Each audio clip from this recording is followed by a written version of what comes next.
Hi, my name is Huang. I'm from Rabobank, and I met Angel about 3 years ago when I was taking the MIT FinTech courses, and I was very excited about the knowledge on the FinTech topic.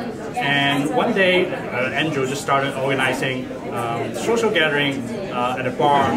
Started with 2 people, but when I walk in, it was like 50 people in there. So I was super excited meeting with all the people who are first super excited about the FinTech community, trying to learn about what blockchain is, what AI in finance is. So, and later on, Angel approached me and started thinking about growing the FinTech Connector, building what I call the LinkedIn for FinTech finance professionals. So I really loved the idea. I joined FinTech Connector and I was very actively involved, and my company also actively providing venue to host different events.